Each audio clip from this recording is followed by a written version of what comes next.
dealing with this on a sort of in a live way, being experts in this ever-evolving landscape with countless media owners versus the TV market, to keep up with their ever-changing targeting capabilities, format opportunities, limitations and strategies. You can see there's a real sense of there's a lot going on. And so for all of this, really, one of the things I was trying to get across is, whatever you're trying to communicate, you need to think about how you communicate it, how focused you are. You know, how do you get something across? Sometimes you're going to have to deal in detail, and sometimes you're going to have to deal in sound bites, because, you know, time is a real frustration. I think Paul says it there, time. Obvious, based on all the above. No one's got any time in an agency. And then the final thing is external threats. So again, Grace talked about some of them in her presentation earlier on. But some of the things that are coming out, agencies saying we want to match the likes of Facebook and Google with their coding capabilities is a bit bold by Dan. But they're certainly trying to work out, Martin Sorrell said a few years ago now that these companies are a frenemy, and people trying to work out what they are and how they work with them. Sometimes we compete directly with these companies. Sometimes they offer an opportunity because we're able to do things that they're not able to do. Oops. So I just got. It's not just the Facebooks of this world, but they've also got things like management consultancies are starting to become a feature. There's lots of different businesses all competing for the same space, and it's that convergence thing that I was talking about again earlier on. And we've got different shifting models. So in the old days, it was planning and buying, it was fee-based, and it was very simple. And now, with all these services, there's lots and lots of different things that are going on, and lots of different ways of charging for them. The sort of last issue really is the sort of global nature of media. So a lot of the agencies are now working on global pitches versus domestic pitches, and one of the problems with that is you lose some of the best-in-class work that happens locally. So that's a bit of an issue for some of the agencies, but global is now a very big feature of agencies going forward. And something that we're dealing with at the moment, procurement teams. So procurement and marketing. Marketing is often a very creative business, but at the same time dealing with procurement on a day-to-day basis. So they were our 10. But just quickly, I'm going to give you a bonus one, an 11, which is the issues surrounding print. Because obviously, the guys in the room that are, digital's great and it's really important, and there's lots of stuff going on there, but also you can see that print goes on a day-to-day basis, and some of the issues that people face dealing with print and digital. Clients increasingly asking for something that's accountable, which obviously is challenging from a print perspective.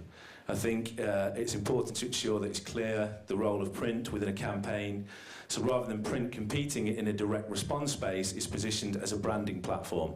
That seems to be getting lost with the increase of digital. And lots of people saying we should be measuring the whole title. So what's happening with print is, a feature is, as circulations decline in print, that's the picture that's sent out to clients and to other agency people and to the industry as a whole. But at the same time, what's happening is the digital divisions of those businesses are increasing.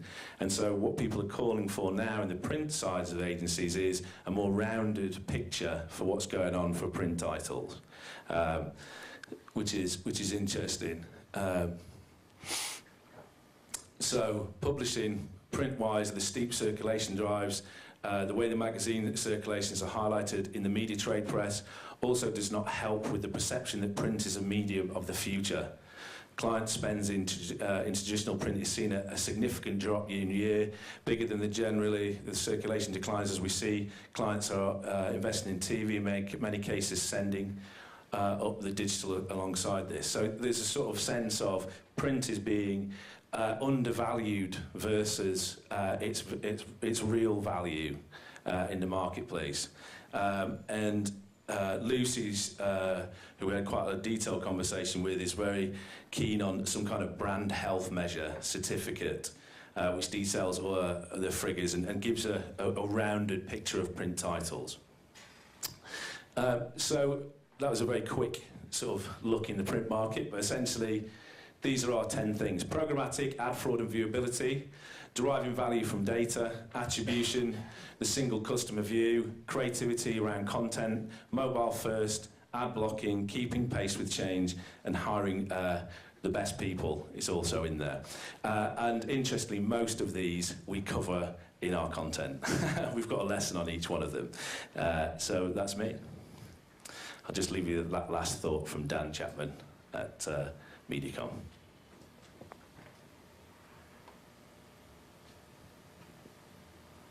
Not everyone's digital. Brilliant. Thank you very much, Rich. One of the reasons I invited Rich and or Circus Street as a team, or two people from Circus Street as a team, is because we've looked at some of those training courses in-house for the people in our business who are scared to admit they haven't got a clue about a lot of the stuff that's going on. And the feedback we've had is when the way it works is you run through some questions and you score yourself, and they scored really low. Then they did the training chapter on those points and they scored much higher, and the feedback was it was really useful because it was fun to use, as you saw in that video. But that's the sales pitch. But more important than that is the experience and the different ways that Circus Street have tried doing this education for our industry as a whole, and by whole I mean global, not just the UK, is doing it online in an engaging way instead of the standard turn up, listen to somebody presenting, have some paperwork and all of that. It just works. So I thought it'd be useful to get their perspectives. So I just want to say a big personal thank you to the speakers who've made the time to come along today, prepare for it and give you their thoughts. You've got a wealth of experience from those 4 speakers, so I'd just like you to say thank you again to them, please.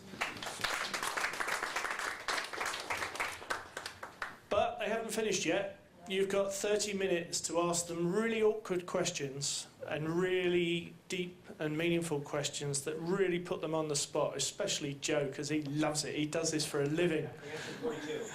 Again? All right. Now, please feel free to pile in with any questions. Yeah, do you want to do that? Do you want to just sit on the edge of the table there? Unless you want to sit behind, if you prefer, obviously.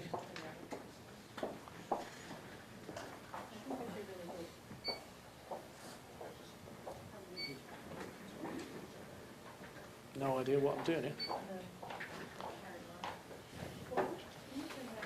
Can we?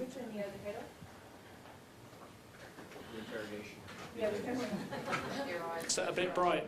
Yeah, it's a bit bright. By the way, while we're trying to turn that off, Rich, I'd just like to let you know that it's now 6 o'clock in the morning in your head, so you can have breakfast after this. Okay. Well done for staying awake.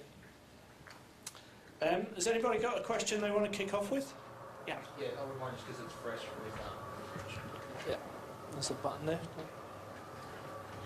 Richard, that might be my eyesight on the word cloud thing, but one word that didn't pop up as obvious was buying. Yeah. And the sort of macro that I took out of what you spoke about, which is, again, perhaps my natural cynicism being ex-agency and never wanting to go back in the current climate, is agencies really have no idea what they are anymore. And they're going through this kind of process of, I guess, sort of redefining what service they're giving to advertisers. The notion of being an intermediary in a transaction is kind of lost because, well, programmatic for starters, but a whole number of other kind of direct kind of means. So I was kind of getting to trying to shape a question around this of what is the nature of a media agency when two things that kind of threaten the notion of media buying is being a data agency or a content agency, and both of those things were raised as as I guess concerns that the agency landscape was feeling. So I guess out of what you put together, what were the positives? Like, what were people sort of feeling when they went through that, or not necessarily the nature of your study, but are there any things that agencies are feeling positive about? Yeah, I mean, you know, those 30 services that we talked about, it depends how you look at that, right? It could be negative. There's lots of different things. They're clutching at straws. They're looking for new things to do because the core service is dying. That's one way of looking at it. The other way of looking at it is lots of opportunities have emerged, and the big agencies have grabbed them. You know, some of their services are world class, and they're also stealing business from other agencies and other functions. So I would very often sit in meetings with a PR agency, and the media agency would effectively take their business in the meeting and walk out with it into the next meeting, and the PR agency wouldn't even know it was happening because they didn't understand it. They didn't understand the new world, and I think agencies have done a good job of doing that. They've also got the client ear. I think they need to have deeper relationships with their clients, and I think most agencies would kind of recognise that. They need to capitalise on that because they have got the relationship with the client. And you've seen over the years, when I first started in a media agency, we were literally brought in for the last 10 minutes of a pitch or a conversation or a meeting. And the first 90% of the time was spent with the creative agency. And then at the end, they'd bring the media agency and go, and could you just do us a bit of media? Which was, some 4 sheets, a bit of telly and some press. And now, often the media agency leads that meeting, and the creative agency looks a bit kind of clueless and bewildered. And in most occasions, they look bewildered. But equally, it's a very challenging time for media agencies. There's a lot going on, and they've got lots of new threats. As Grace was saying, they're not massively invested. People like Facebook and Google aren't massively investing in content at the moment, but they are starting to do it, and it's not long before they probably do it in a big way. So there's lots of threats. I think it's a more exciting time to be in a media agency. It's more of a career. When we first started, we spent a lot of time in the pub. It was a bit of a job. It was good fun, but it was a lot of time in the pub. Now it's a proper career. You need to have continuous career development inside an agency. You didn't used to have that, So there's lots. It's kind of it's a mixed picture. I mean, probably Grace is a good person to answer that as well. Do you want to answer that? I mean, I can chime in. The 3 martini lunches are gone. Those days are over. I think media people work like dogs these days because they have so much that they need to unravel. And I know we had a conversation outside about, it's a really tough business to be in, and it's not for everyone. I mean, personally, I love it because I'm somebody who loves change. And I love to stay in the forefront of just whatever is happening and hopefully be able to contribute to that, right? But I think it's exciting that technology is in the mix because I think that makes it accessible for everyone. Media is exciting because it's not all science. It's part art and science, right? We can't always make sense of things, and I think why digital is great is that you have data behind it, so you know exactly what works and what does not work. And it's complex enough to keep the human brain stimulated, because oftentimes we're bored with our jobs, and that's why we end up in the pub. But I think it's definitely a challenging business, make no mistake about that. Media agencies often become the training ground for the Googles and the Facebook, right? We train our people for a year, 18 months, and then they go to Google, they go to Facebook for more money and better work-life balance. So I think that's some of the things that we have to sort out, right? And I think, companies like yours, I'm so interested to go through the content, is something that we're always looking at because it's tough to keep people trained. The churn is incredible. I mean, like in this market, Southeast Asia, APAC, China, it's 40 to 60% churn. How do you keep a business afloat? You can't keep a business afloat with that kind of churn. And we can't keep advancing our business. So I think, advertisers, vendors, agencies all have responsibility to try to keep talent where they are. And if they move talent, they need to be very deliberate about it, because otherwise we'll always be in a constant chaos. May I also add some perspective from Facebook? First, work-life balance is definitely no better. Okay. So yes, okay, just kidding. Anyway, I think. I mean, it's no better than agency. Okay. And also talking about Facebook, Google's role, I think we are a technology company. Yeah, we are no agency, so we are no. I mean, some people think we are supposed to do everything, compete with agency, but frankly, I don't think so. I think we should do what we are good at. For those service, for those agency content, we should work with the agency together.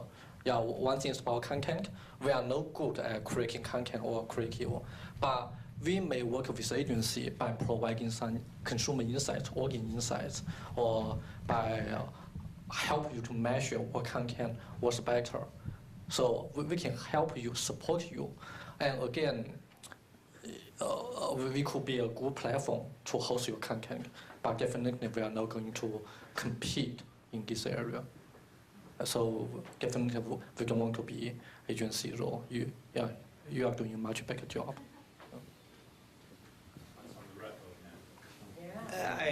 I'm not sure if that's how it actually plays out. I'm sitting in the middle. I like to sit in the middle. But we talked about the Lumascape, right? And how it's going to merge. It's going to collapse, right? I think agencies are, the internet's been known for disintermediating the intermediaries, and an agency at this point is one of those. It's the biggest intermediary between the advertiser, brand, and the publisher. The other big one is, as you pointed out, is the Facebooks and the Googles, between the actual content owner and that. So I think there's actually going to be kind of a battle between the agencies and the Googles and Facebooks of the world.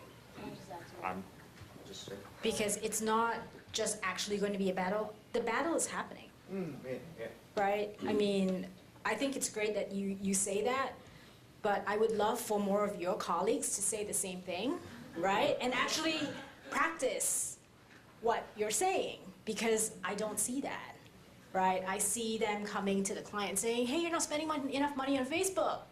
You need to spend more. And PMDs are great, but now we have another acronym because PMDs are over. And who's going to pay the PMD fee? Because the clients don't want to pay it. Grace, what's a PMD? Oh, sorry, it's the Preferred Marketing Developer Program. So it's basically a technology platform that you use to run LinkedIn or Facebook, Twitter. And when Facebook started, because their interface to their API wasn't that great, so they were pushing people to use the PMD program. And the clients were expecting this to be free, because if you use Power Editor, which is their PMD equivalent, it would be free. So clients were